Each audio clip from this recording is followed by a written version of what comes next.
성경 319페이지 빌립보서 1장 27절에서 30절. 오직 너희는 그리스도 복음에 합당하게 생활하라. 이는 내가 너희를 가보나 떠나 있으나 너희가 일심으로 서서 한뜻으로 복음의 신앙을 위하여 협력하는 것과 아무 일이든지 대적하는 자를 인하여 두려워하지 아니하는 이 일을 듣고자 함이라. 이것이 저희에게는 멸망의 빈거요 너희에게는 구원의 빈거니 이는 하나님께로부터 난 것이니라. 그리스도를 위하여 너희에게 은혜를 주신 것은 다만 그를 믿을 뿐 아니라 또한 그를 위하여 고난도 받게 하심이라. 너희에게도 같은 싸움이 있으니 너희가 내 안에서 본 바요 이제도 내 안에서 듣는 바니라. 아멘. 아멘.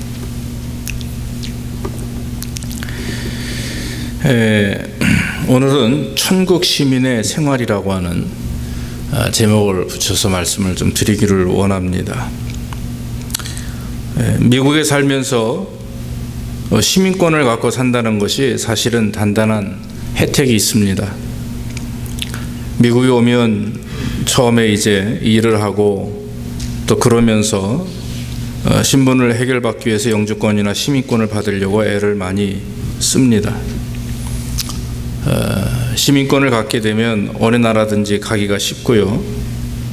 특히 자녀들이 미국에서 공부할 때 큰 혜택을 받게 됩니다.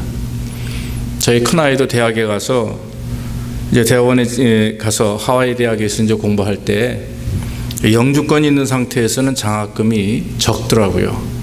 만 단위 이하인데 시민권을 갖게 되면 만 단위 이상으로 전액으로 장학금을 받을 수 있는 기회가 있었습니다. 그래서 급하게 시민권을 신청하고 하와이 대학에서 장학금을 받고 공부를 했었습니다. 그래서 영주권도 좋지만 시민권이 더 좋구나, 아이를 키울 때는 그런 생각을 가진 적이 있었습니다.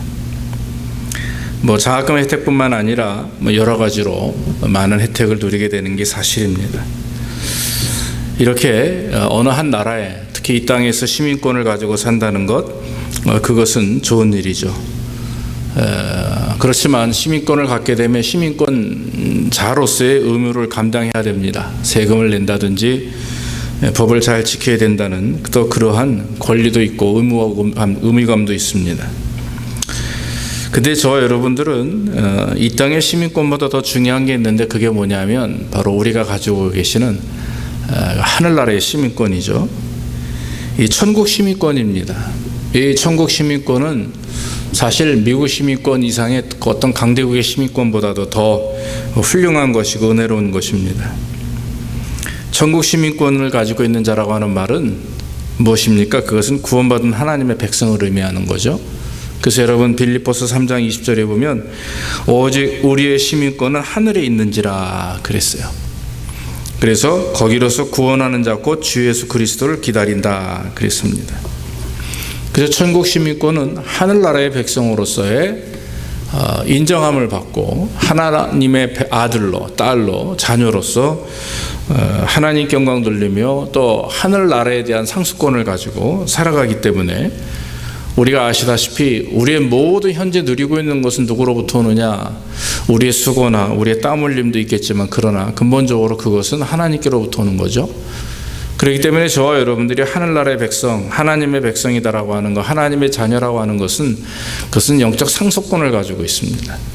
그러니까 모든 하나님을 통해서 오는 모든 것들, 세상의 모든 자연 만물과 모든 것들이 다 하나님께로부터 오기 때문에 우리는 그 하나님을 아버지로 모시는 자로서 하나님의 아들과 딸로서 하나님이 가지고 계신 모든 것들을 상속받을 수 있는 은혜를 경험하게 되는 거죠. 그래서 여러분 천국 시민권이라고 하는 것이 단순하게 생각할 부분이 아닙니다. 그런데 오늘 성경 사도 바울은 빌립보 교인들을 향해서 너희들이 천국 시민권자들인데 그렇다면 천국 시민권을 가지고 있는 사람답게 천국 시민의 진정한 생활의 모습을 보여야 된다. 그것이 무엇이냐? 오늘 27절에 너희는 그리스도 복음에 합당하게 생활하라. 이것이 바로 천국 백성들의 권리요 의무라고 하는 것입니다. 여러분 복음에 합당하게 생활하라. 복음이 과연 무엇입니까, 여러분? 복음, 그리스도의 복음이 무엇입니까? 헬라어로는 유앙겔리온이라고 그러죠. 뭐 굿뉴스, 복된 소식, 뭐 이렇게 말합니다. 복된 소식이라 하면 일반 사람들은 사업이 잘 되거나 건강을 다시 회복한다거나 뭐 우리의 자녀들이 잘 되고 또 좋은 배우자와 또 좋은 직장에서 좋은 자녀들을 데리고 또 여러분들이 소원하는 것들이 다 이루어지는 것, 그런 것들이 복된 소식이라고 말할 수 있습니다. 그러나 여러분, 성경은 이러한 일들을 복음이라고 말하지 않습니다. 성경은 이러한 삶에서 우리가 얻게 되는 복이나 만족이나 이런 어떤 혜택이나 평안을 가지고 복음이라고 얘기하지 않습니다. 성경이 말하는 복음은 영혼에 대한 문제고 그 복음은 바로 예수 그리스도에 관한 문제라고 하는 것입니다. 우리에 대한 문제가 이전에 바로 예수 그리스도에 대한 그의 삶과 그의 말씀과 그의 행동과 결과 모든 것이 복음이죠. 그래서 여러분, 성경이 말하는 복음은 영혼에 대한 구원인데 바로 예수 그리스도를 통해서 삶과 죽음이 결정되는 것을 복음이라고 말합니다. 우리가 이 땅에 살면서 얻게 되는 복된 소식은 더 잘되고 풍요로운 것을 말하지만 주님이 말씀하시는 성경적 복음이라고 하는 것은 저와 여러분들의 삶과 죽음, 그것도 육신의 삶뿐만 아니라 나아가 영적인 삶과 죽음을 구별하는 것이 바로 복음이라고 하는 거죠. 그래서 예수님께서 이 땅에 오신 이유가 종의 형체를 가지고 자기를 비워 이 땅에 내려오셔서 사람과 같이 되었고 그리고 하나님의 말씀에 순종해서 십자가에 죽으셨다라고 하는 것, 십자가에 죽기까지 복종하셨고 죽으시고 또 3일 만에 부활하신 그 사실, 그 사건의 모든 것들, 예수 그리스도의 말씀과 행동과 모든 결과가 바로 복음인데 그것은 무엇에 관한 것입니까? 바로 저와 여러분들의 영혼 구원에 관한 것입니다. 그렇기 때문에 이 복음을 믿고 그 구원을 받았으니 구원받은 사람답게, 하나님의 백성답게 예수 그리스도의 피로 말미암아 우리가 거저 구원받은 그 구원받은 사람답게 사는 것이, 그것이 복음에 합당하게 생활하는 것입니다. 성경을 보면 창세기부터 요한계시록까지 어떻게 사는 것이 하나님이 기뻐하시는 삶인가를 사실 다 나와 있어요. 그러나 오늘 본문을 집약해서 볼 때에 사도 바울이 빌립보 교인들을 향해서 말씀하시는 복음에 합당하게 생활하는 것이 뭐냐? 3가지입니다. 제일 먼저 나오는 게 이는 내가 너희를 가보나 떠나 있으나 너희가 일심으로 서서 한 뜻으로 복음의 신앙을 위하여 협력하는 것과 한 마음과 한 뜻으로 복음의 신앙을 위하여 협력하는 것, 그것이 첫 번째 사도 바울이 부탁하는 말입니다. 협력이라는 단어는 뭐냐면 함께 일한다 그런 말이고 함께 경주한다 그런 말입니다. 가끔 가다가 얼마 전에 여러분 축구도 있었고 스포츠가 있죠. 유명한 축구 선수들 얼마나 많이 있습니까? 그 유명한 축구 선수들이 그 나라에 가가지고 이렇게 시합을 합니다. 그런데 가만히 보면은요, 프로팀, 즉 그 좋은 사람들만, 훌륭한 사람들만 모여서 하는 프로팀에서는 실력들이 다 비슷비슷하기 때문에 굉장히 잘하죠. 손흥민도 그렇고 많이 있지 않습니까? 제가 이름을 잘 못 외우지만 유명한 축구 선수들이 많이 있어요. 근데 그 사람이 그 나라에 가가지고 축구를 하다 보면 다 이기는 건 아니더라고요. 지기도 하고 그렇죠. 그래서 그걸 저는 보면서 모든 운동이 혼자 개인적으로 하는 개인전 외에 팀워크를 가지고 하는 운동은 이 팀워크가 중요합니다. 바로 협력이라고 하는 거죠. 그래서 나만 잘해서 되는 것이 아니라 서로 잘해야 되고 전술과 전략이 뛰어나서 상대방을 이길 수 있도록 이렇게 하나가 될 때, 한 몸과 한 뜻이 될 때 이루어지는 것입니다. 성도들이 여러분, 특별히 우리가 협력할 수 있는 장소가 있는데 그것이 바로 주님의 몸된 교회 공동체죠. 이 교회는 그리스도의 몸이고 교회는 오직 그리스도만이 주인이 되셔서 함께 서로 아름다운 모습으로 하나님의 몸을 세워가는, 그리스도의 몸을 세워가는 것이 교회라고 저는 믿습니다.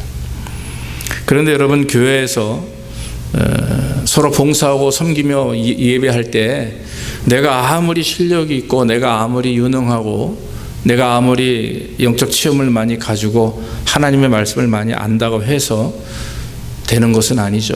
문제는 나와 모든 성도들이 한 마음이 되어서 한 뜻으로 하나님을 높여야 되는 것입니다.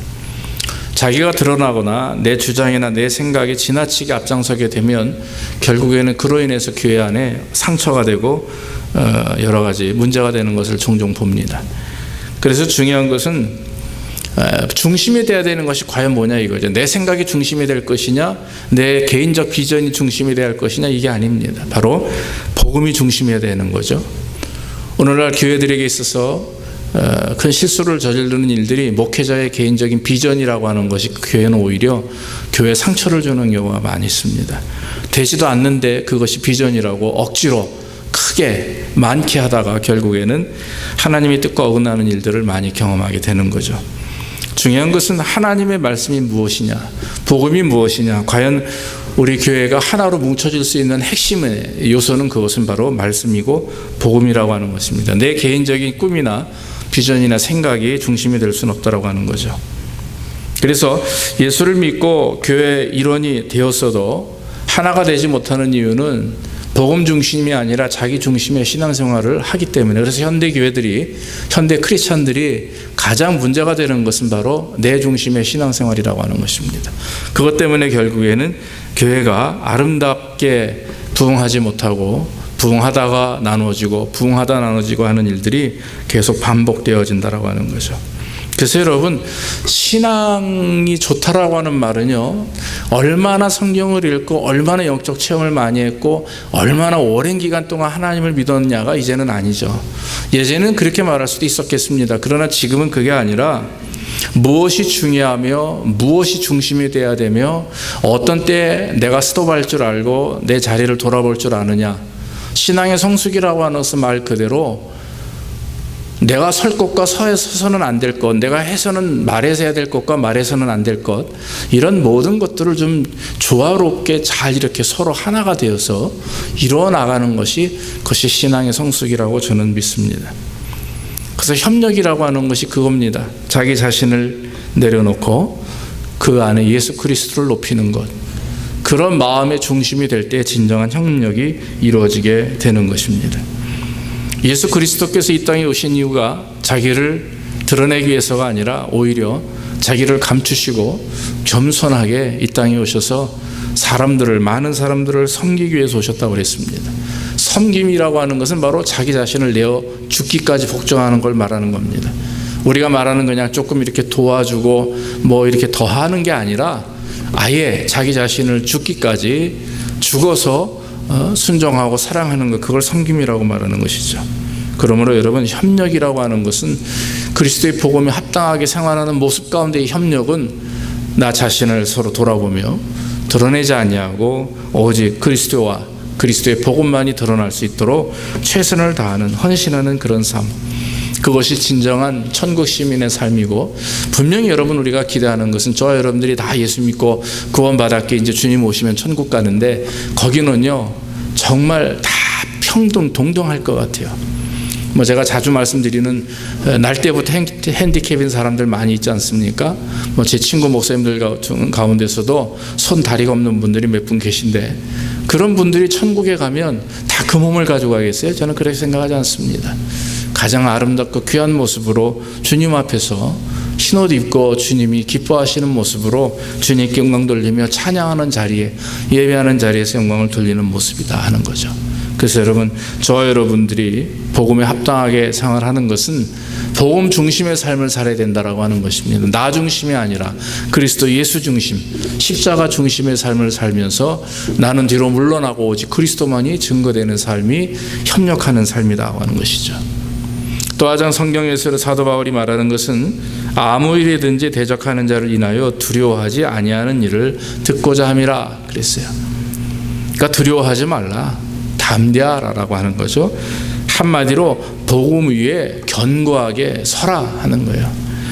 여러분, 아예 모르려면 모르는 게 납니다. 어설프게 알다 보면요 오히려 그것이 나에게 해가 될 때가 있어요. 그러니까 무슨 일을 알기 위해서는 정확하게 알고 정확하게 말해야 되는 거죠. 저도 가끔 어설프게 알다가 잘못 말해서 오히려 제가 큰 해를 입었던 일들이 사실 많이 있습니다. 우리가 인생을 살다 보면 그런 부분들이 많이 있죠. 여러분, 하나님의 말씀을 바로 알아야 되고 하나님의 뜻을 바로 알아야 됩니다. 그러지 않으면 어설프게 하려는 마귀의 밥이 되기 쉬운 거죠. 아담과 하와가 여러분 우리가 창세기에 보면 알지만 아담이 없을 때 사단이 하와를 유혹합니다. 이유가 무엇입니까? 복음을 어설프게 알았어요. 직접 받아들인 것이 아니라 간접적으로 어설프게 알다 보니까 자기 나름대로의 복음을 해석해버립니다. 내 입장에서 나에 맞게 해석하고 이해하다 보니까 결국엔 그 사이에 빈틈이 생기죠. 사탄은 영락없이 그것을 치고 들어와서 사람을 넘어뜨리게 되는 겁니다. 사랑하는 성도 여러분, 우리가 복음 위에 견고하게 선다라고 하는 것, 말씀에 바로 서야 마귀의 유혹을 물리칠 수가 있고 또 세상의 여러 가지 이론과 여러 가지 거짓 교사들과 그런 이단의 이론을 우리가 물리칠 수가 있는 것입니다. 이 당시에 빌립보 교인들이 그런 상황이 있었어요. 사도 바울이 빌립보 교회를 개척한 이후에 교회가 아름답게 부흥하고 있었지만 그러나 그 빌립보는 로마의 속국이었습니다. 로마의 지배하에 있었기 때문에 수없이 많은 그런 신들, 우상을 숭배하고 여러 가지 이단들이 많았어요. 사단의 회라고 하는 유대인들의 종파고 그 다음에 영주주의와 같은 성육신을 부인하는 그런 사람들이 모여서 교회를 침투해서 교회를 어지럽히는 일들이 있었기 때문에 이 빌립보 교인들이 바로 서서 신앙생활한다는 게 참 어려웠다라고 하는 거죠. 그런 삶 속에서도 우리가 성경을 통해서 보지만 빌립보 교인들은 분에 넘치도록 하나님을 섬기고 사도들을 섬기고 또 우리가 지난번에 말씀을 보았지만 오네시모라고 하는 사람을 젊은 사람을 이 사도 바울에게 붙여서 바울을 돕도록 하기도 하고 참 많은 훌륭한 일들을 하게 되었습니다. 왜 그런 사람들이 그 빌립보 교인들이 그와 같이 할 수 있었느냐 하는 것은 바로 온전한 말씀 위에서 견고하게 하나님의 말씀을 붙들고 서 있었다라고 하는 것입니다. 여러분 고린도전서 1장 18절에 보니까 사도 바울이 이렇게 고백합니다. 십자가의 도는 멸망하는 자들에게는 미련한 곳이요 구원을 얻은 우리에게는 하나님의 능력이다 그랬어요. 그래서 이런 십자가의 도를 경험한 그리스도인들, 바로 빌립보 교인들과 같이 하나님의 말씀을 가지고 예수 그리스도의 십자가의 죽으심과 부활을 맛보고 그 말씀대로 순종하는 자들에게는 종종 박해가 오고 어려움이 온다 할지라도 여러분 그것을 낙심됨과 고통으로 여기지 않고 감사와 하나님의 축복으로 여겼다라고 하는 것입니다. 그렇기 때문에 말씀대로 살려고 하는데 핍박이 와요. 또 신앙인답게 살려고 노력하다 보면 손해를 보기도 합니다. 그러면 그 손해보는 것, 또 핍박이 오는 것, 사람들이 손가락질하는 부분에 대해서 그것을 가지고 오히려 그게 싫어서 그저 합리적으로 내 생각대로 이렇게 일을 이루어 나간다면 그건 범죄의 길로 들어서게 되는 거죠. 그러니까 혹시라도 내가 손해를 보고 내가 어려움을 경험하고 손가락질을 당해도 하나님의 뜻대로 살기 위해서 손해보는 것, 손가락질 당하는 것을 감수하고 그것을 오히려 감사와 기쁨으로 여길 때, 왜냐하면 그것이 그 삶이 세상 사람들과 구별되는 삶이거든요. 그게 다른 게 없지 않습니까? 우리가 이 땅에 살면서 천국 시민답게 구별된 삶을 살다는 것은 세상과 거스려 사는 것을 말하는데, 그렇게 하다 보면 처음에는 손해고 고통인 것 같지만 그러나 여러분 그것이 하나님의 축복이고 내가 경험하지 못한 것들을 나 이후에 내 자손들뿐만 아니라 내 주변의 사람들이 그것을 경험하게 된다라고 하는 것, 결국 그것이 내가 경험하는 것이 되는 것이라는 것, 그것을 우리는 알게 됩니다. 그래서 여러분 여러 가지 삶의 어려운 상황 속에서도 굴복하지 않고 하나님의 백성답게 정결하게 구별되며 내가 하나님의 말씀 안에서 바로 살려고 노력하면 거기에 하나님의 역사가 있다라고 하는 거죠. 히브리서 11장에 보면은 믿음장이라고 하고 그 안에 많은 선진들이 나옵니다. 노아부터 모세, 아브라함 다 나오죠. 요셉도 나오고요. 다윗도 나오고. 자, 그 사람들의 공통적인 게 뭡니까? 믿음인데 그 믿음을 지키기 위해서 뭘 하는 거예요? 손해보는 거예요. 갈 바를 알지 못하고 남방으로 내려가고 120년 동안 파란 하늘 밑에서 비가 올 것을 하나님의 말씀을 붙들고 120년 동안 노아의 방주를 짓고 모세는 40년 동안 거의 그 자기 준비 기간 80년 동안 이스라엘을 위해서 길을 걷고, 그 외에 많은 성경에 나오는 위인들이 그와 같은 일을 감당할 수 있었던 것은 두렵고 떨리는 마음을 다 뒤로 하고 담대하게 오직 하나님의 말씀만을 믿고 나아갔다라고 하는 것입니다. 여러분, 우리가 오늘날 담대하게 해서 맞서서 싸워야 될 것이 무엇입니까? 눈에 보이는 뿔 달린 무슨 짐승과 같은 사탄입니까? 아니에요. 보이지 않는 예수 그리스도의 옷을 입은 늑대들이에요. 겉으로는 그리스도를 나타내고 겉으로는 선한 것을 나타내지만 그 뒤에는 사악한 마귀 권세와 모습을 가지고 덤벼드는 그런 여러 가지 이론들, 성향들, 유행들, 또 정책들, 이런 것들이 오히려 우리에게 커다란 해를 주고 우리로 하여금 넘어지게 만든다라고 하는 것입니다. 오늘날 교계에 아시다시피 동성애 인정에 대한 부분들이 굉장히 심각하죠. 아직까지 저희 교단은 그 부분에 대해서는 좀 후리하지만, 그러나 그 외에도 많은 일들이 일어나는 걸 보면서 목회자들이나 성도들이 굉장히 많이 긴장하고 있는 것을 우리가 알 수가 있습니다. 얼마 전에 여러분 화요일날 저녁에 한 2주 전에 어느 공원에 있는 데 가서 이제 목사님들하고 몇 명이서 테니스를 치는데 이상한 냄새가 계속 나오는 거예요. 무슨 쑥 태우는 냄새 같기도 하고 너무 심해요. 그게 굉장히 많이 나서 이게 무슨 냄새인가 그랬더니 저 옆에 있는 그 테니스장에서 테니스를 치다 한국인 두 사람이 이러다가 우리도 취하겠네 그러는 거예요. 그래서 무슨 소린가 하고 봤더니만 그 건너편 테니스장이 4개 중에 그 두 번째, 우리는 넷째 번에 있었고 셋째 번에 한국 사람 둘이서 테니스를 치고, 저 두 번째에서 흑인 2-3명이 앉아가지고 그 바닥에 누워서 담배를 피는 거예요. 계속. 그게 뭐죠? 대마초인 거예요. 그게.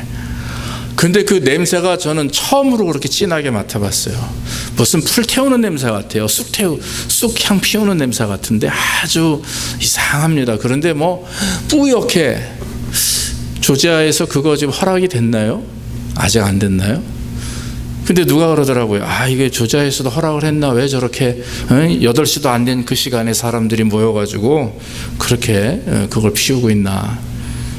그래서 이거 심각한 문제구나. 우리 아이들한테도 물어보니까 아빠 지금 벌써 고등학교에서 벌써 그런 거 하고 난리고 그래요.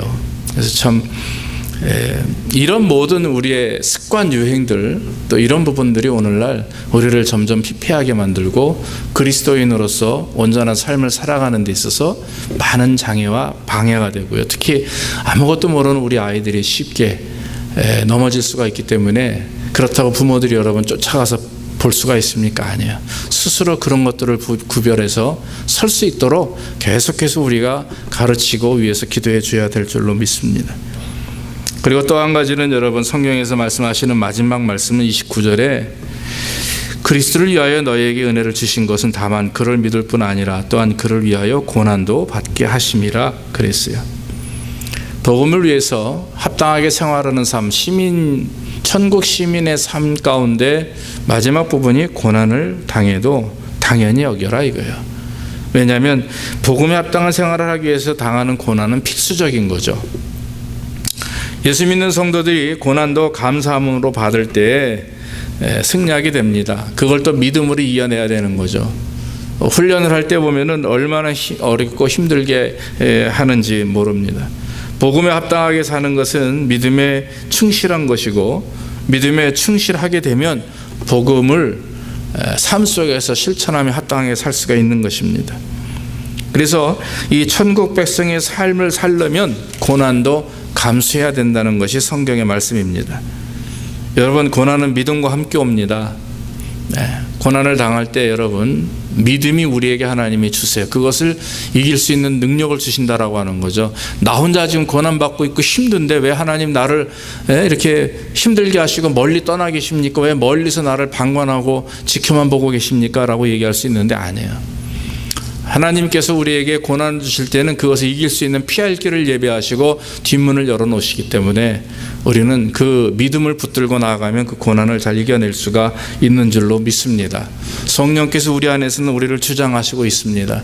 그렇기 때문에 여러분, 성도가 고난을 당할 때 두려워할 일이 없는 것은 주님이 나와 함께 하심이라 하는 믿음을 갖기 때문에 그렇습니다. 그래서 어떤 학자는 그래요. 고난과 믿음은 두 개의 바퀴와 같다. 마차의 두 바퀴와 같다 이거예요. 이쪽이 고난이 있으면 이쪽에 믿음이 같이 굴러가서 승리할 수 있도록, 잘 이겨낼 수 있도록 하나님이 도우신다라고 하는 거죠. 사도 바울이 사역했던 경우 중에 특히 이게 AD 62년에서 63년도에 감옥에서 이제 이렇게 빌립보 교인들을 향해서 편지를 썼는데, 거기 12절의 말씀 보면은 뭐라고 고백하냐면, 형제들아 나의 당한 일이 도리어 복음의 진보가 된 줄을 너희가 알기를 원하노라 그랬어요. 지금 감옥에 갇히고 환난과 어려움을 당하는 것이 너희들에게 복음의 진보가 되리라 나는 믿는다. 진보라는 말이 뭐예요? 비난과 박해 속에서도 굴복하지 아니하고 물러서지 않고 하나님의 말씀을 증거할 때 길이 열리는 것을 말합니다. 그러니까 오히려 성도가 환난과 고난을 당할 때 믿음에 바로 서게 되면 하나님이 더 신앙적으로 성숙하게 할 뿐 아니라 그 복음이 더 강하게 역사하고 증거될 수 있도록 노력한다라고 하는 거죠. 여러분, 교회가 부흥되고 막 풍성할 때 하나가 됩니까? 예, 그럴 수도 있어요. 그러나 여러분, 더 하나가 되고 강하게 뭉쳐질 때는 어느 때냐면은 고난당할 때예요. 고난을 당할 때 한 마음과 한 뜻을 가질 때 큰 역사가 일어나게 된다라고 하는 것입니다. 우리가 복음에 합당하게 살기 위해서 당하는 고난은 당연히 축복인 줄로 믿습니다. 혹시 여러분들 가운데 삶의 고난이 있다면 지금 주님이 여러분들과 함께 하시고 또 주께서 깊은 뜻과 은혜 안에서 여러분들을 주장하시기에 잘 참고, 조금만 참고 더 인내할 때 하나님의 역사하심이 더 강하게 있을 줄로 믿습니다. 그러므로 성경에 있는 나타나는 많은 위인들을 보면서 하나님의 말씀을 들으며 또 보면서 우리는 환난과 어려움을 당할 때 이것이 하나님 우리에게 주시는 축복의 기회구나. 이 고난을 잘 이겨내면 더 큰 믿음의 성숙과 복으로 인도하실 것이다라고 하는 확신을 갖기를 간절히 원합니다. 결론적으로 말씀을 드립니다. 우리 자신을 돌아봐야 됩니다. 무슨 일을 하다가도 예수 믿는 것 때문에 손해가 닿으면 어떤 사람들은 한 발짝 뒤로 물러서요. 하다가도 안 합니다. 왜냐하면 손해가 크니까. 여러분, 그것은 성도의 모습이 아닙니다. 하나님의 말씀대로 살려고 하는데, 하나님의 뜻대로 하려고 하는데 당하는 여러 가지 손해와 어려움이 있다면 여러분, 그거 주님께 맡기기를 주 이름으로 축원합니다. 이런 것 주님이 갚아주실 줄로 믿습니다. 오히려 비신앙인들처럼 행동하는 것이 아니고 신앙인답게 하나님을 의지하면서 내 이 길이 옳다고 믿어지면 이 길이 하나님께서 역사하시는 길이라 믿어지고, 또 하나님 하실 때에 큰 은혜가 있다면 여러분, 그것은 하나님이 기뻐하시는 일이요. 혹시 당하는 손해와 어려움이 있더라도 중단하지 마시고 계속해서 실천하시길 원합니다. 왜냐하면 그 가운데 하나님의 역사가 일어나기 때문에 그래요.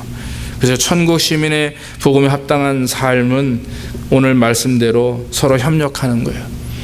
예수 그리스도가 중심이 되고 복음이 중심이 돼서 나를 드러내는 것이 아니라 협력함으로 하나님의 영광을 나타내고, 또 두려움과 어떤 이런 어려움이 없이 담대하게 맞서 싸워서 승리할 수 있도록 주님 앞에 나아가고, 고난을 당하더라도 이 고난이 나에게 큰 축복이요 은혜라고 하는 사실을 믿고 의지하게 될 때 우리는 분명히 하나님의 영광을 드러내게 될 줄로 믿습니다. 사랑하는 여러분, 교회라고 하는 것은요, 얼마나 건물이 크고 얼마나 사람이 많이 모이느냐 가지고 평가되지 않습니다. 교회는 전통이나 관습도 아닙니다. 바로 얼마나 많은 신앙인들이, 얼마나 그 안에 있는 성도들이 그리스도의 말씀 안에서 말씀대로 살려고 노력하며 애쓰고 수고하느냐, 그것을 가지고 하나님은 교회를 평가하시고 축복하신다라고 하는 거죠.